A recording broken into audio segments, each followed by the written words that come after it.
I think we're live. As you can see, everyone, we're still getting used to this, still getting used to the programs. I won't actually know that I'm live until I see myself. There's a slight, I think, 15 to 20 second delay. Right now it says live in 2 minutes on the screen that I'm looking at on my other computer. Okay, well, I see us now. All right, so we are still figuring this out as we go along. But I think we'll have it all down in a week. We're trying a couple different things. We do want to do a quick sound test here in a second. If you are new here, we've only been doing this 2 days. We're using a lot of new programs, a lot of new setups so that we can go live. Anthony and I both normally post videos where we record it on our own. We take our time. We take time with the editing and so on. And that's actually my preferred format. If you listen to me speak extemporaneously, I fumble over words and so on. I have to pause and think, especially if I'm using a lot of controls for different things. And so I actually like sitting down and getting every word exactly the way I want it. And if I have to record something over and over again so that I don't make any mistake, I'll sit there and do that. Sometimes I'll sit there recording a video for hours so that I can get it exactly the way I want it. Because once you've finally gotten that, then everything is as condensed as possible. It's as short as you want, given the content that you're trying to put out there. But there are people who prefer a more conversational approach and something more interactive, and so we want to have both. We want to make our carefully crafted videos, but we also like to try going live here and there.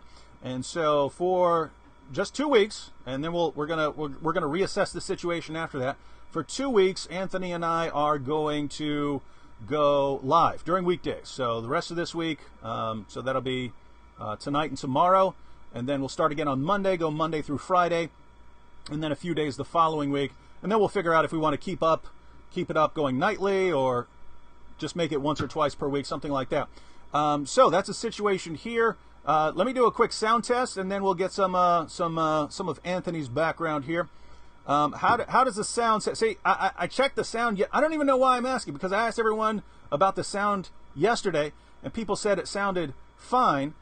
And then I listened to it, and I thought the sound was fairly bad. Now, it can be bad. Sound can be bad in different ways. If it sounds so bad that you can't understand what's being said, that's like awful. But then you have it sounding bad to where you hear some background noise, or the sound sounds distorted or something like that. That's what you generally want to avoid. In fact, I just see right now a source of background noise. Anyway, give us some comments. I'm going to make a few modifications real quick while Anthony talks, but give us some information about the sound as we go on, because I'm trying to work on like one thing per day. Like tomorrow we're going to try video clips. We're going to try watching video clips. I can't focus on much more than 1 or 2 things per day, because I get really confused with all these windows and controls open in front of me. So right now I want to focus on sound, because the general rule is if the sound is messed up, everything else is messed up. People can put up with bad video quality if your video's too dark or something like that, and they can't see very well what's going on, as long as they can hear you clearly. But you could have the most beautiful video in the world, and if the sound is garbled and people can't understand what you're saying, it's awful. So sound is of primary importance. That's why we would want to work on that at the beginning.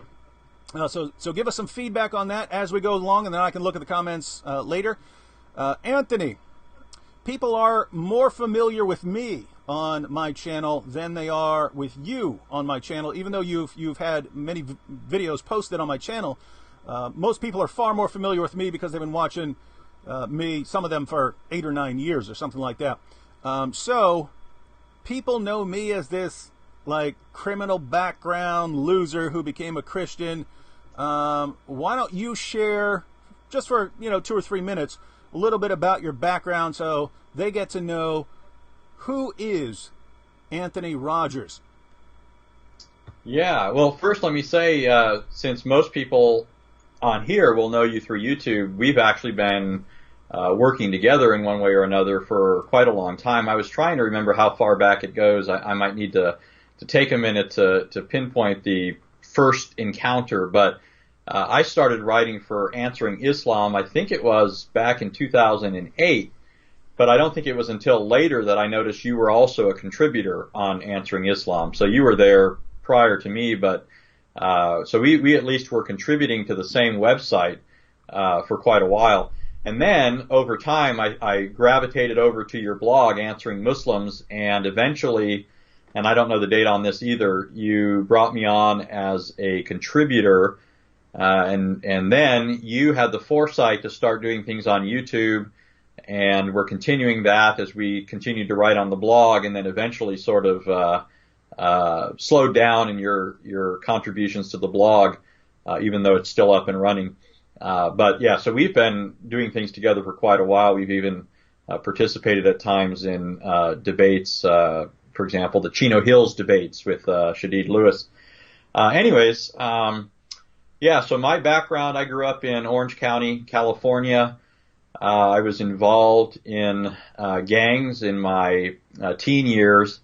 And for that reason, my parents decided to move to Las Vegas, Nevada. They thought if they removed me from my environment, then they would somehow change my behavior.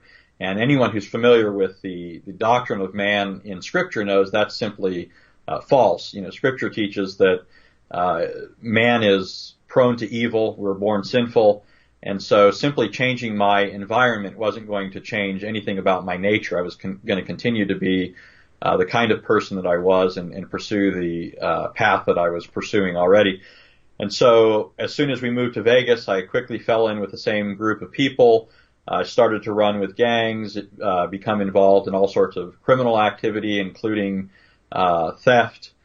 And one of the things that we did quite frequently was steal cars. I remember looking back at one point and realizing that I stole enough cars to fill up a grocery store parking lot. And none of this was for gain. This was actually, when I finally did get caught, it was one of the things that really gnawed at me because I was surrounded by other convicts, and you'll probably know this as well as I do, David, but you hear the different excuses that people have. People would say, I grew up in a bad family. And, you know, that was supposed to be the explanation for why and justification for why they're where they're at now. And I remember listening to that thinking, I didn't grow up in a bad family. I had great parents. Then I'd hear somebody else say something like, we were poor, and so I had to steal to survive. And I'd listen to that and I'd think, gosh, we weren't poor. I don't have that excuse either. And so one by one, I'd hear these people make these excuses, and I realized, even though those aren't justifications, they're not true grounds for engaging in criminal activity, I don't even have those makeshift excuses to justify me before God. And so at the same time, and this is actually quite providential as I look back on it, I was put in a cell with a self-professed devil worshiper, and he was trying to tell me things about the Bible, and I didn't really know the Bible, but I said, that doesn't sound to me like it's true. It just sounds to me like you've got an axe to grind. And so he actually challenged me to take up a Bible and read it, and I'd see that what he's telling me is true, because he couldn't show me it either. He said, but if I read it, then I'll find the things he's talking about. So I picked up the Bible and started reading it, and as I did so, the only thing that I kept seeing was there's a God who's perfectly just and holy. He hates all sin, and he'll by no means clear the guilty. And so I read stories of God destroying the world in a great deluge and only 8 people surviving. I read of God opening up the ground and swallowing whole families alive. Fire shooting out from God's presence when somebody tried to approach him in an unauthorized way. And all of this just frightened me to no end. I thought I couldn't even escape human justice, even though I thought I was unstoppable. And here I am, guilty before a God who's got all of heaven and earth at his disposal. And so I eventually desired to sleep as much as I could. But then, even when I went to sleep, I'd be frightened awake by something I saw in my dream. I mean, I don't claim that they were prophetic dreams or anything, but if you know the story of Nero, he had such a guilt-ridden conscience that even when the leaves rustled, he got frightened, because he thought that his doom was nigh. Well, that was the state I was in.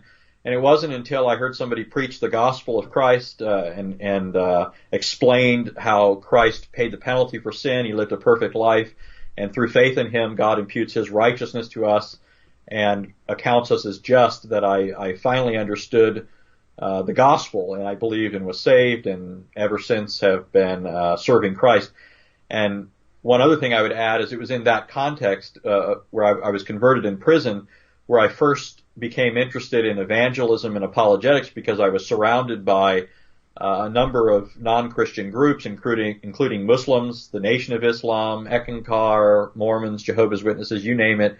Every group was represented in the prison.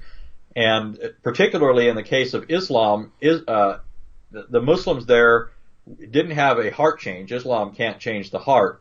But it gave a lot of them a religious veneer through which to express their hatred and hostility. So many people in the prisons gravitated towards Islam because it gave them justification for being hostile towards other people, especially Christians. So that was my experience, and it also gave me a backbone, I would say. You know, I never, because I came from the streets, I was never really afraid of much.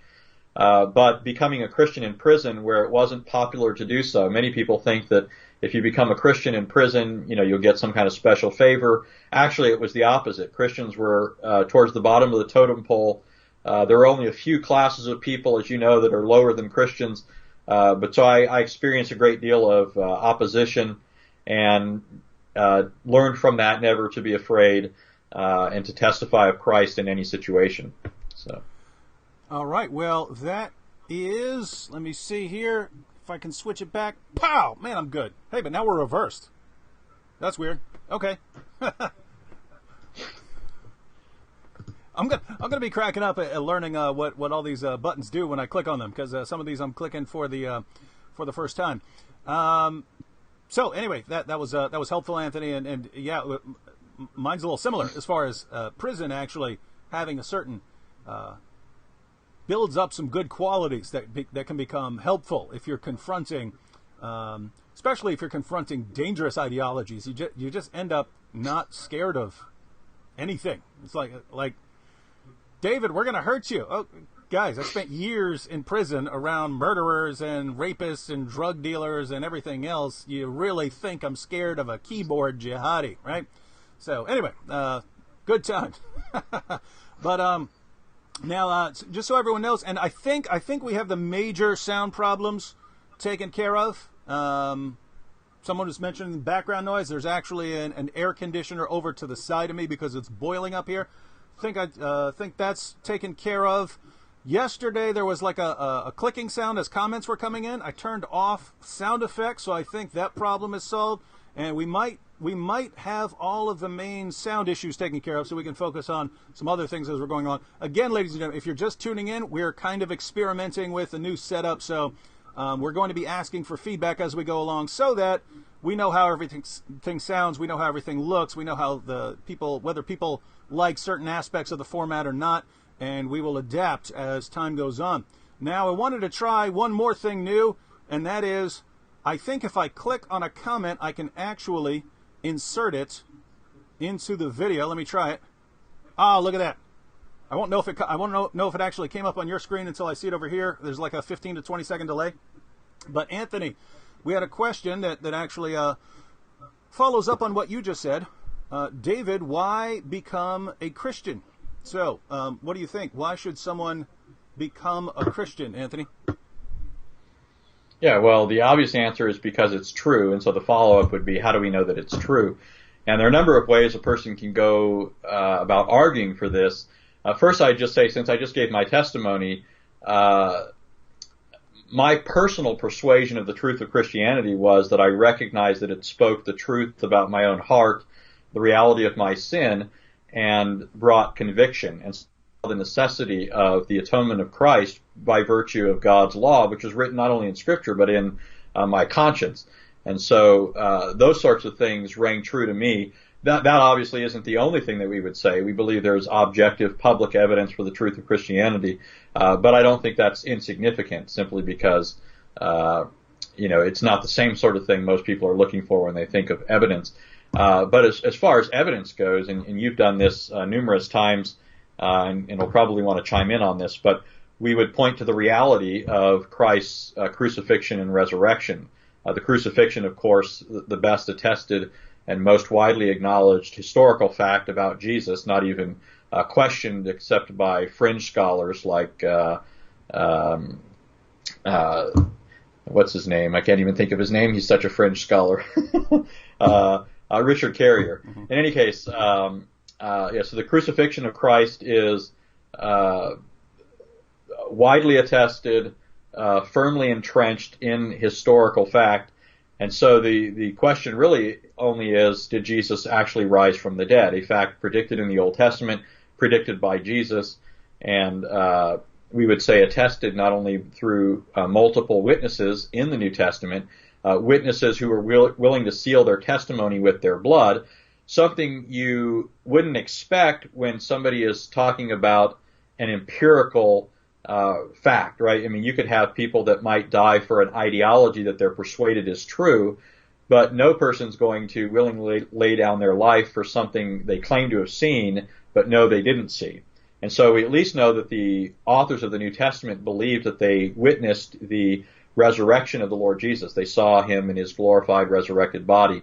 And so at that point, I mean, the question becomes, were they simply deceived, or were they in fact telling the truth?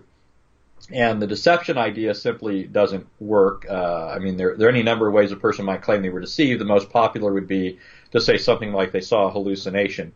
But the problem with that is you have people, if the disciples were going to have hallucinations, then they're not likely going to have hallucinations of something that doesn't comport with their background beliefs. And the background beliefs of the disciples wasn't that the Messiah would die and rise again 3 days later. They actually expected the resurrection to be something that took place at the end of the age, and the Messiah was somebody who was going to come and conquer the Romans and establish Jewish hegemony and so forth. So a hallucination of Christ risen would have been contrary to all expectations.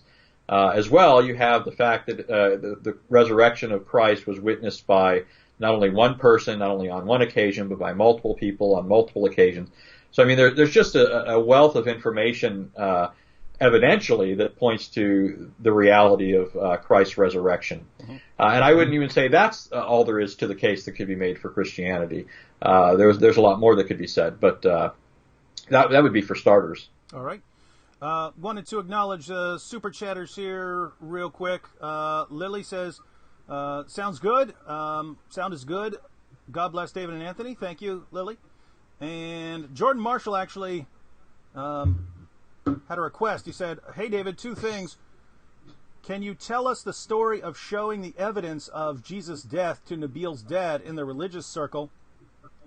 And 2, how to take down Muhammad and the Quran in one statement or phrase. So, Anthony, if you want to think about how to take down Muhammad and the Quran in one statement or phrase, I would have to think about that one because I've never been in a situation where I only have access to one statement or phrase. But as far as I think the story that you're referring to is a situation where Nabil's dad came over with Nabil to Mike Lacona's house, and Mike Lacona was there with Gary Habermas, and so it was me, Nabil, Gary Habermas, Mike Lacona, and Nabil's dad. And the situation was, I'm always asking Muslim questions about what they believe and why they believe, and what sort of evidence is important to them, what would surprise them. Because people are different and they respond to different things. And so when I first met Nabil, he was telling me that Islam is proven true by logic and history and science and mathematics, and everything in the world proves that Islam is true, and if you just examine it with an open mind, you'll see that it's true. And so we got into a variety of discussions along the way. And one day, I even remember we were in the room that was the meeting place for our speech and debate team, and I asked him, what would bother you if you saw it, right? What would make you start to doubt that Islam is true if it happened? Because I'm trying to find out what sort of evidence would qualify as a problem for Islam with him. And Nabil said that he has so much respect for his dad, that if he saw his dad sort of backed into a corner or unable to answer, then he would start to have a problem. He would have to wonder whether he has good reasons for believing in Islam, because he had really had a lot of confidence in Islam because of what his dad had told him while he was growing up. So obviously, if his dad didn't know what he was talking about, then he might have to start rethinking things.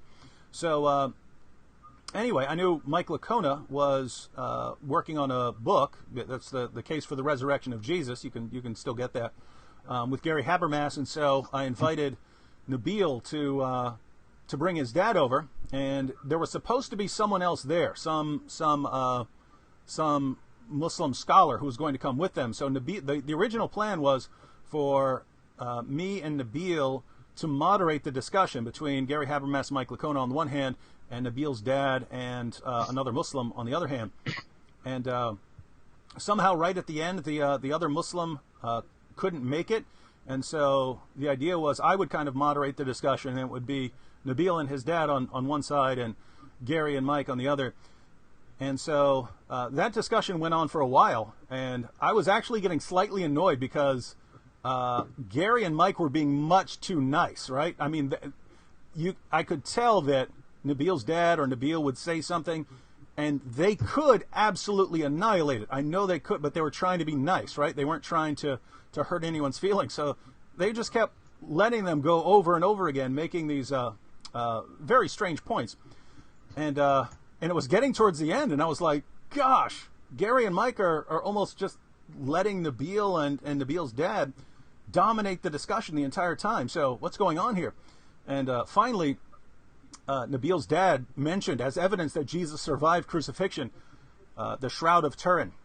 And so he brought up the Shroud of Turin there. And then Gary sort of just perked up and went into a different mode and said, wait, you're granting, you believe that the Shroud of Turin is authentic? And Nabil's dad said, yes. And Gary turned to Nabil and said, do you agree? You believe that the Shroud of Turin is authentic? And Nabil said, yes. And then Gary said, well, then you've got quite a problem here, because I've written 3 books on that, and let me tell you what the Shroud of Turin actually shows. And then so Gary just went on this awesome tirade of all the details in the Shroud of Turin that would show conclusively that someone, whoever was in the shroud, was dead. And so just to be clear, there are people who don't believe that the shroud is authentic. But if you grant that the shroud is authentic, then you run into all kinds of issues. There's clear evidence that rigor mortis had set in, which that happens when you die. There's evidence that the serum and the blood had started separating, which that means you're dead. So there are all these kinds of issues that show that whoever was in the shroud, if it's authentic, and Nabil and his dad were granting that it is, would require the person to be dead. And so that sort of finished the discussion on that note, and I was very happy. And Nabil's dad had to leave. He said, I had to leave. And Nabil said, can I stay? And Nabil's dad said, no, I need you at home. I didn't think he needed him home, but I think that he was getting nervous, that Nabil was going to get some information that would cast doubt on Islam. So that was that situation. And, at the end of the day, you have to have massive respect for both Nabil and his dad for being willing to go in there and talk to 2 Christians who specialize in historical Jesus study. So that was really cool. And fortunately, it turned out well. So Anthony, did you make any headway on how to take down Muhammad and the Quran in one statement or phrase? Yeah, I mean, I could think of a couple things. One, Muhammad claimed to be the paragon of moral virtue, but he's not someone you'd want to live next door. You'd want to live next door to you, your wife, or your 6-year-old daughter. That is one sentence. So that's not, you didn't get it one phrase, but that would be one sentence. Yeah, I was thinking sentence. But I also thought what I could do is, but I don't know if people can do this, sort this out mentally, but I thought of a sentence with a lot of semicolons and colons and oh yeah, so you could forth. do that, like you could have a whole paragraph that's lots of dashes and parenthetical claims and so on. Yeah, we can do it that way. So there are lots of ways you could do that. You could say Muhammad affirmed scriptures that contradict his fundamental message, and therefore his religion self-destructs. That's easily one sentence when punctuated accordingly. But go ahead. You had another one, or? Yeah, well, another one would be the Bible teaches us to reject any self-proclaimed prophet who comes speaking in the name of another God. And according to both the Old and New Testaments, God is a father, but the God of Islam is not a father. Therefore, Muhammad was a false prophet. I think you could do that with any of the arguments we make. Obviously, you'd want to fill it in to give a full case and be persuasive. But I mean, you could use any one of these things to sow some doubt or get a person thinking. A couple of super chatters here. Alan Rule says, God bless you both. Have either of you read anything by... Now, I've never actually heard this name pronounced. This is a French last name. I think it's Mace, not. It looks like Maestre or something like this. But I think it's... And you could correct me on this. It's Joseph de Maistre, right? No, I haven't. I've read quotations by him. The guy has some awesome quotations, but other than that, never been keen on French philosophers apart from René Descartes. So maybe someday, but yeah, someone's going to have to give me a great reason to start trusting French philosophers, because that's been one massive disaster for the past couple of centuries. Grandma, not my actual grandma, the name Grandma. Says, love hearing your testimonies and about Nabil and family. Well, that's cool. And that's one of the reasons we wanted to go on live chat, was because, people want to hear something, want to hear a story, then we can jump in there with it. What was that? You wanted to add something, Anthony? No. The occasion, the moment has passed. All right. So now we're going to go through a couple of questions that have come about. Two of them are from patrons. So I forgot to post the Patreon link for Anthony. Started a Patreon page yesterday. I mentioned yesterday that Anthony works about 70 hours a week. And Anthony, what is your educational background now? You just wrapped up what? Yeah, I just completed a divinity degree at Greenville Presbyterian Theological Seminary, which the original goal was to assume a pastoral position. That still may be what I do. It's still going to be ministerial, whatever I do, but the form it might take may differ. I have had, because of my background, some interest for quite a while in prison ministry. And so there was an opportunity on the table to go and do that, and I'm not quite sure where that's at right now. But obviously it's not something that prisoners can support. They're on the receiving end. And so even though I do it for free, I still have to have a way to support my family. So I am looking for a way to do that that also meets that need. But so in the meantime, I'm sort of afloat looking for different things. Yeah. So now this is the situation. Just so everyone knows the background here. The next natural step for someone who goes through the education that Anthony just went through would be to become a pastor somewhere, to take a position at a church. But Anthony doesn't just know that stuff. He also happens to be extremely knowledgeable about Islam, and that's far more rare. So my goal is to encourage people like Anthony, people who have done tons of research in Islamic studies and yet have a strong background in Christianity as well, and who can therefore respond to the objections of Muslims because they know Christianity and Christian theology well, and they know Islam and what objections Muslims are going to bring out. We want to see people like Anthony. Do what he's been gifted to do. So I would like to see him not go become a pastor somewhere, not because that's not a good thing. That is fundamental to Christianity, right? Churches, church leadership, and so on. But there are other situations that have opened up to the church, like being able to talk to people around the world about things that they're not going to hear where they are. In other words, there are Muslims watching this right now, and will be watching it later because this will all be posted as a video.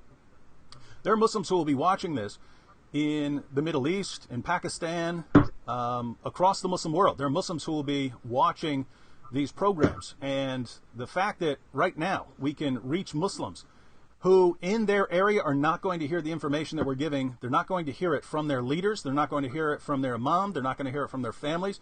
And we actually have the opportunity to reach Muslims around the world. I think the church needs to be taking the time that we're in extremely seriously and say that we have some amazing opportunities that we haven't had ever before. And so we need to take full advantage of that. So I encourage everyone to go on Patreon, type in Anthony Rogers. Anthony's Patreon page, again, just started yesterday, will pop up. Anthony, if just to be clear, because I haven't asked you this, but if you were fully funded to just focus on Islam and the objections of Muslims and apologetics dealing with Islam, would you actually rather do that, or would you rather do something else? Because some people would rather be, a pastor, or focus on ministry in the local church versus the sort of thing that I do. But because if you ask me, David, what do you want to do? I want to do exactly what I'm doing, right? I like sitting around. I like sitting in front of this bookshelf and making videos. That's what I like to do. If I could choose anything in the world, this is what I would want to do. So what would you want to do if you had a choice? Yeah, well, first of all, I'd say that part of my issue has been that I have so many things that I'm interested in and I think equipped to do. So I mentioned the prison ministry thing. Obviously, I have a sense of calling to that since I was converted in that context, and I know that the Lord can change people's hearts. I see what He's done in your case, and I know countless other people whose lives have been radically changed, and so I do have a heart for that. I love to preach. I love the church. And so those are two things that I love. But I also love evangelizing and engaging in apologetic contexts and disputes. I love to debate. I never feel more alive, I think, than when I'm debating. So I guess, it's hard for me to say on the spot what I would do if I could choose just one. But as you know, I'm something of I work really hard. Currently, I'm working 70 hours a week just to, keep things going here while I look for what I'm going to do full time. But, in some ways, I'd like to find a situation where I could do everything at once. But I'm not sure if I can do that. So we'll see what happens. I like that too.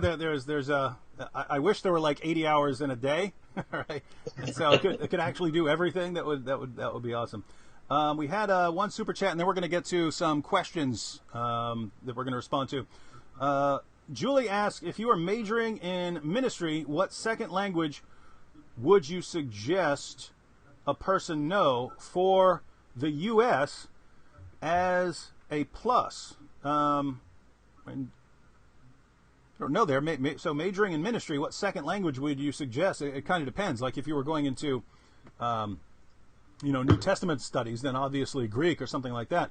If you're just talking about like a language that someone might be speaking, and you said specifically U.S., well, the only other language besides English that has, there are areas where it would be really helpful to know would be Spanish, right? Is that what you'd say, Anthony?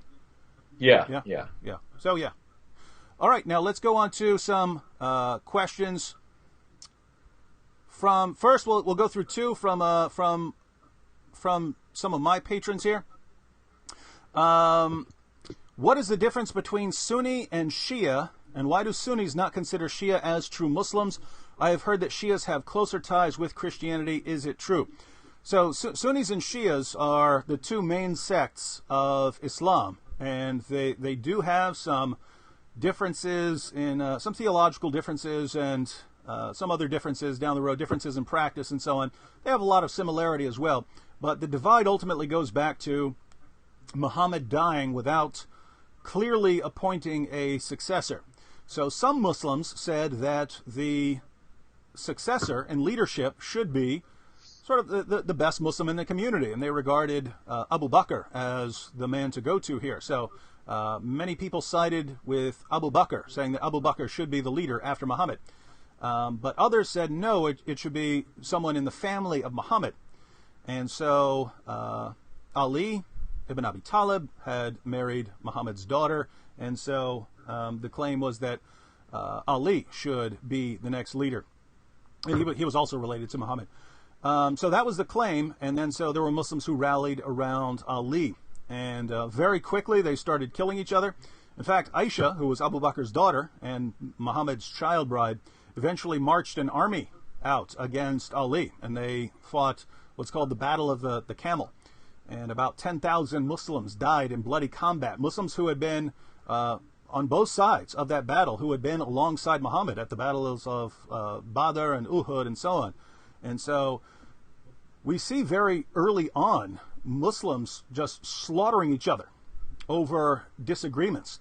And the reason this is disturbing is, why would the first generation of Muslims just be fighting until they're almost annihilated, fighting each other, killing each other? And the reason is they'd learned a pattern from Muhammad, and that pattern, according to Muhammad, is you solve problems with violence. And another problem with that whole situation is that Muhammad said the best generation of Muslims was the first generation. Well, the first generation of Muslims, which Muhammad said is the best generation, almost annihilated itself through violence. And so if that's your model, for conduct, a generation that almost annihilated itself with violence, it becomes very difficult for a Muslim today to say, hey, Sunnis shouldn't be fighting Shias and Shias shouldn't be fighting Sunnis. What are you talking about? The best generation of Muslims did that. So that's an ongoing problem. As far as Sunnis not considering Shias true Muslims, that's not universal. You will find Sunnis who say that Shias aren't real Muslims, and you will find Shias who say Sunnis aren't real Muslims. But you'll also find them saying no, they're misguided in some way, but they are still true Muslims. And it's basically how seriously you interpret texts in the Quran, like chapter 33, verse 36, or chapter 4, verse 65, which command you to obey the commands of Muhammad and Allah, and if you don't, then you're not a real Muslim. So it becomes very easy for Muslim to say, hey, you're not following this or that command of Allah or Muhammad, and therefore you're not a real Muslim. So that becomes a basis for Muslims to accuse other Muslims of not being Muslims. Here's another one from a patron. This is from Alan. He says, David, Muslims are asking me, and Anthony and I can both take a crack at this one. David, Muslims are asking me, where is the gospel of Jesus? When I give them scriptures, they say, not Matthew, Mark, Luke, John, or Paul, but Jesus. Can you show me the gospel of Jesus? I guess they want to see a book like one of the 4 gospels. I don't know. I'm not sure what they're asking. Maybe they don't either. Do you get this question? If so, how do you answer them? Thank you. So Alan, if you don't know where this objection is coming from, it actually comes from a confusion in the Muslim sources. So, Anthony, where does this confusion arise from? Well, I'm not sure if this is where you're going, but I would say that Christians for quite a long time referred to the Gospels as simply the Gospel or the fourfold Gospel. Yeah, well, going back, is I was just mentioning that the confusion in the Muslim sources is because on the one hand, they're talking about the gospel as a book that Christians are reading in the 7th century. But the Quran also talks about the gospel as something that was given to Jesus. And so Muslims are thinking, oh, so there's a book given to Jesus. So when you Christians are talking about the gospel, you must be referring to a book by Jesus, like Allah says. And therefore, don't be talking about Matthew, Mark, Luke, or John. Where's this book of Jesus? So what's the problem there? Well, of course, the gospel never was a specific book or a single book given to the Lord Jesus or something that Jesus wrote. Wait. The gospel. Wait, so there's never been a book that is supposedly a book given by Jesus? No. Okay. So when a prophet comes along and starts referring about a book given to Jesus, we would have to conclude that he's a false prophet because there's not a shred of evidence anywhere that any such book ever existed? Right. Okay. Now, another thing is that if you want to say that Muhammad was right, and it simply refers to one book, what's ironic is the most likely candidate, according to the Islamic sources, is the Gospel of John. Mm-hmm. If you look at even Itzhak's Surat Rasulullah, you actually find some discussion of portions of John's Gospel, although it gets things a bit confused. But it's John's Gospel that seems to be the one, if any, that is known to at least some of Muhammad's contemporaries and companions. at least that we have evidence of in Islam sources. So the irony is, of course, that John's gospel is the one that Muslims most want to deny its authenticity and authority. But then the other thing that I would say is what I was getting at before is that the gospel in particular is the life, death, burial, and resurrection of Christ. The four accounts that we have are of the gospel. They're not separate gospels in the sense that they're separate messages. They're all setting forth the same person and work of the Lord Jesus. And so that's why you have actually the titles of the gospels. Most people don't know this, but the titles that or superscriptions that you have at the beginning of all the gospels, those aren't things that were added centuries later. Those are things that appear on all of our gospel manuscripts throughout the world, no matter how far back in history you go. So there's a uniformity in all of the manuscripts attributing the gospels to Matthew, Mark, Luke, and John. But what they say is, they don't say the gospel of Matthew, the gospel of Mark. It simply says kata Mattheon, according to Matthew, kata Markon, according to Mark. And what it means is, this is the gospel, the one gospel, according to Matthew. This is how Matthew is recounting it for us. And so really we only have one gospel, but we have it through four witnesses. Mm-hmm. And so this is, by the way, you Muslims, if you are, we're trying to help you here, right? Not just trying to help you recognize the truth and to see the problems of what Muhammad claimed. We're trying to help you to reconcile even the various claims of the Quran, because once you do that, it's going to show you what the real problem is. So think about this. The Quran claims that Jesus came with the gospel, but the Quran also refers to the gospel as a book. Now, if you put those together and say, therefore, the gospel that was being referred to here is a book that was revealed to Jesus, and that Jesus delivered this actual book, then it's clear that your prophet is a false prophet, right? Because guess what? Muhammad says, the Quran says in Surah 7, verse 157, that Jews and Christians were still reading the Torah and the gospel during the time of Muhammad. So Muhammad is around in the 7th century. So if you're taking this as a book given to Jesus, then that means there was a book given to Jesus that was still around in the 7th century. That means it was around in the 1st century, the 2nd century, the 3rd century, the 4th century, the 5th century, the 6th century, and the 7th century. Somehow it was reliably transmitted all the way down from the 1st century to the 7th century and all the way into Arabia. So this was a widespread, well-known book. There is not a shred of evidence that there was ever any book given to Jesus that was delivered. If there was a book given to Jesus, no one ever heard of it. We have no record that it existed. So if that's what you think the Quran means, then we can't take you seriously, right? If the Quran is referring to a book given to Jesus that survived into the 7th century and all the way across the Middle East, then we can't take you seriously, because we would be aware of a book like that. So that's a problem, and there's a way out. There's a way out for you. And the way out is to conclude that when the Quran refers to the gospel that was given to Jesus, and yet also refers to a book that Christians read that's called the gospel, it's talking about two different and yet related things. Because guess what? Christians use the word gospel in exactly the same way. The Christians that Muhammad would have encountered use the term gospel in exactly the same way.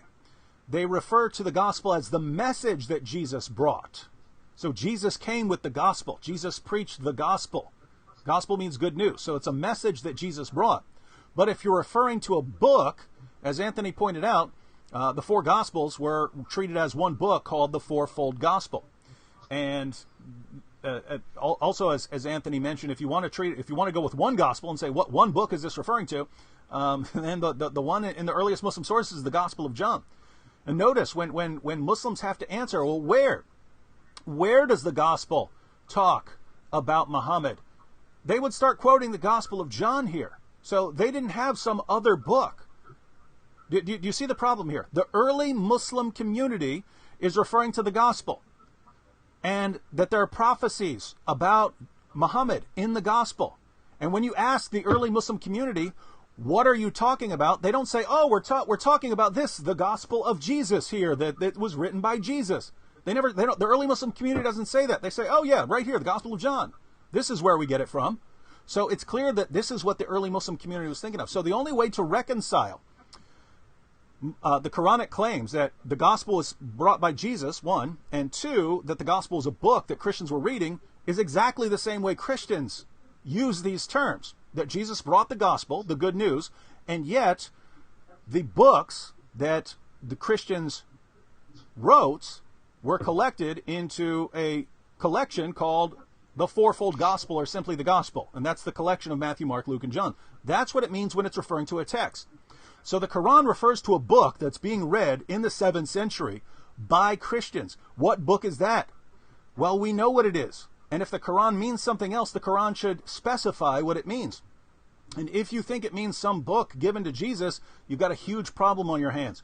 Because according to chapter 5, verse 47, Christians are commanded to judge by the gospel. If you think that what Allah means there is judge by this book that Jesus brought, and it's commanding Christians, that not Christians in the 1st century, Christians in the 7th century and onward, to judge by the gospel, and you think it means a book given to Jesus, we don't have that book, ladies and gentlemen. So Allah is telling us to judge by a book that we don't have, and we can never have any evidence that it even existed.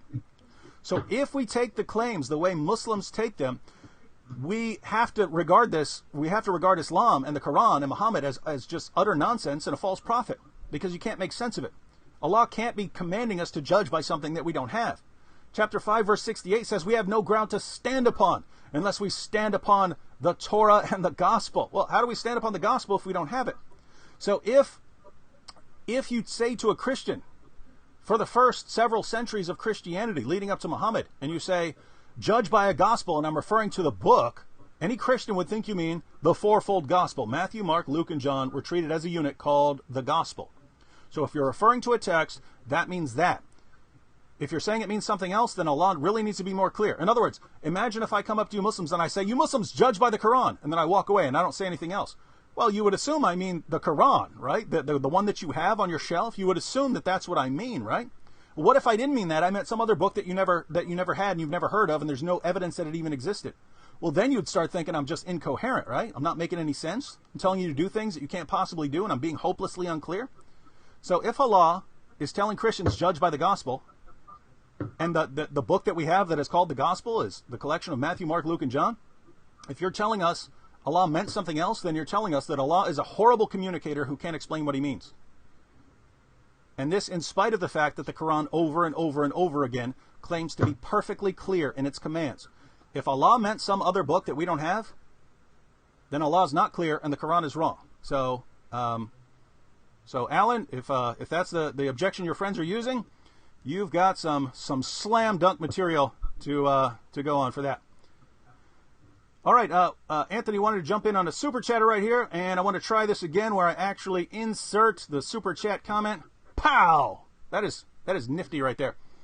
So Jordan Marshall says, hey David, why do Muslims insist that the Quran is perfect from the time of Muhammad, and yet historically the Quran comes out the 8th century with changes, and the Hadith history say it's changed? So Anthony, why do Muslims insist that the Quran is perfect from the time of Muhammad when the evidence says it's not? Well, I guess for the same reason convicts say they didn't commit the crime, even though the evidence says they did. Muslims need to say that it's perfectly preserved in order to keep up the charade. If they grant that it's been corrupted, then they obviously have a problem. But I think part of what's driving it is their peculiar version of inspiration. As Christians, we believe that the Bible was inspired, which means that the authors of Scripture were supernaturally superintended, that God used them without destroying their wills or their personalities and so forth, but he used them to write what he wanted them to write. And then thereafter, God used normal means to preserve his word. You know, he's guiding all of history, so he can do things supernaturally. He can also use ordinary means. And through those ordinary means, there are copyist errors that can creep in, and happily there are ways to sort out those sorts of mistakes. A lot of them just end up being simple spelling mistakes or minor differences. Like one of the peculiarities of Greek is that when it mentions a name, it often puts the definite article before it, but we don't translate that into English because it doesn't make any sense to us. But for example, when Mark 1:2 says, "As it is written in Isaiah the prophet," it says, "As it is written in the Isaiah the prophet." So in some copies of the New Testament, you'll have the article dropped because it's unnecessary to the sense. And so those are the sorts of things that you'll see differing among New Testament manuscripts, and that doesn't really amount to anything. We still have the same message, and we're even able to discern by comparing and collating manuscripts where some of these mistakes were made.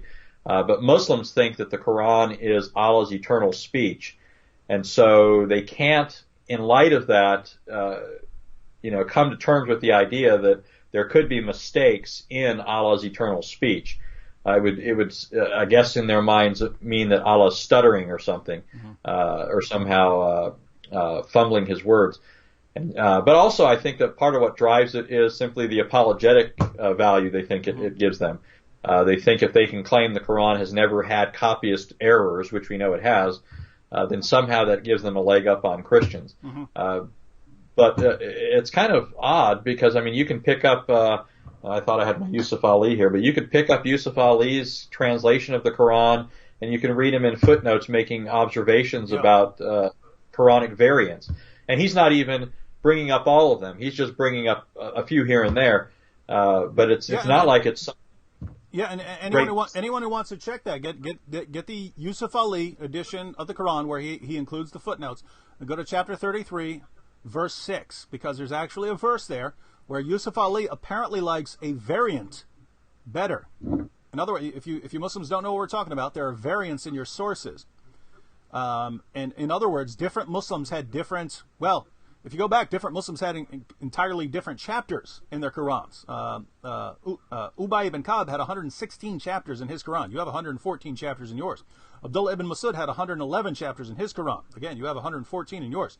And these weren't random guys, right? These were Ubay ibn Ka'b and Abdullah ibn Masud were two of the guys. Muhammad said, if you want to learn the Quran from anyone, learn it from these four guys. And those were two of the guys. And so Ubay ibn Ka'b also had additional phrases and so on. You know what his problem was? He had a great memory. Other Muslims would forget things and things would drop out. And Ubay would have such a good memory that he wouldn't forget it. And so later when Muslims are reciting the Quran in a different way, Ubay would say, well, no, this is the way Muhammad revealed it. And then they wouldn't like that. They would get mad at him for having such a great memory.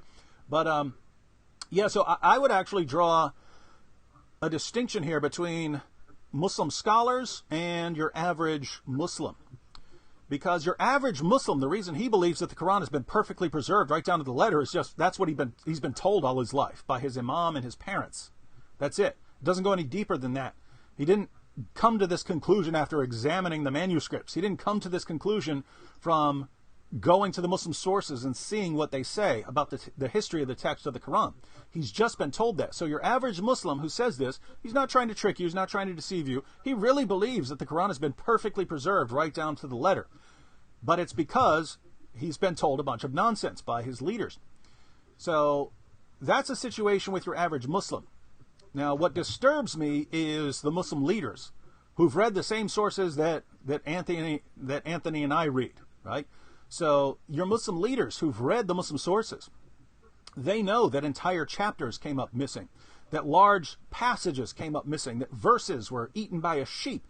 They know that this is what your sources say about the history of its text, and yet they go on to tell people the Quran's been perfectly preserved right down to the letter, never a single change, not to a letter.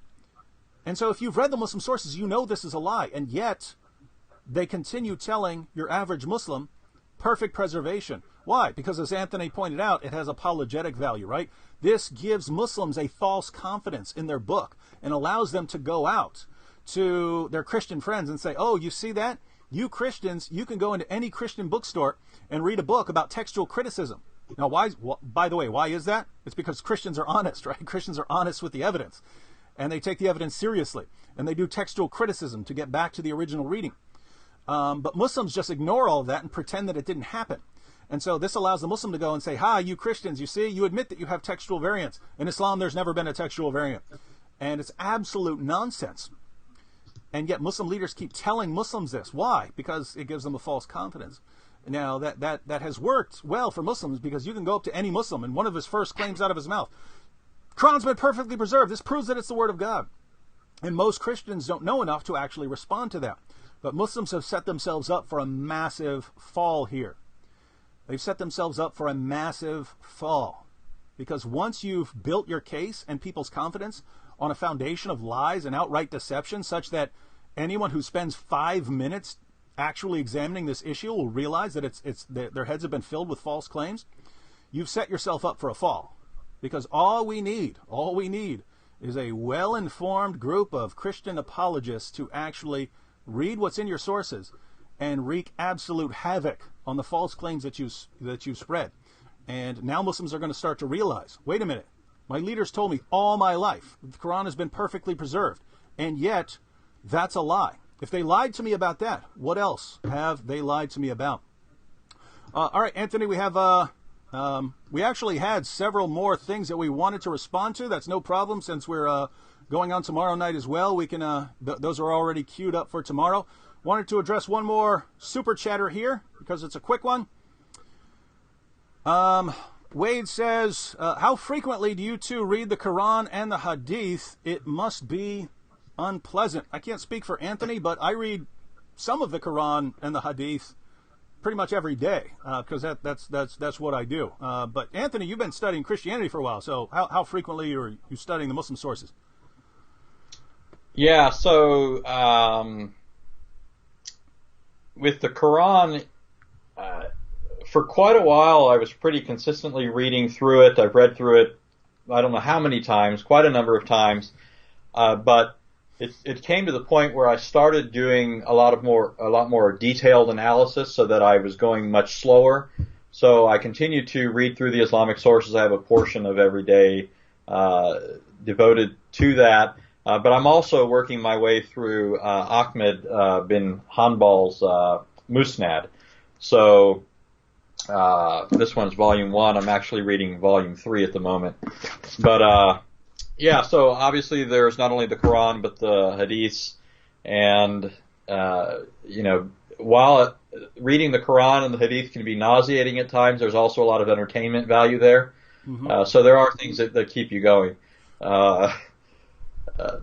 Yeah, I won't say too much to open up a whole can of worms here, but yes, I'll say this: there's lots of material in the Hadith that's sort of painful to read, because it's just so so weird and out there. But there's lots of interesting material in the Hadiths. The Quran is absolutely hands down the worst thing that anyone could possibly read. I would, if it weren't for the apologetics aspect, I would actually rather read a phone book than the Quran. And I'm not saying that because I disagree with it. I disagree with David Hume. I love reading David Hume. I disagree with Plato on a lot of things. I love reading Plato. So it's not just that I disagree with it, it's that it is painful to read. So we read it, but it's because we have to, not because it's great literature or something like that. And I would agree with Anthony Flew, who was comparing the Bible and the Quran, referring to the time when he was an atheist. He said that the Bible, regardless of your perspective, is an outstanding work of literature. To read the Quran is to do penance, right? This is where you punish yourself for your sins. All right, well, we're actually out of time. Tomorrow, we wanted to discuss Jeremiah 8:8. That's a verse that Muslims use to try and show that the Bible admits that it's been corrupted. We're going to take a look at that tomorrow. We'll get to that tomorrow, and we'll have a lot more issues to cover. Tomorrow, same time, same channel. See you then. And now we have to click finish again, and this cuts off at random time. So, sinister stare there. Anthony.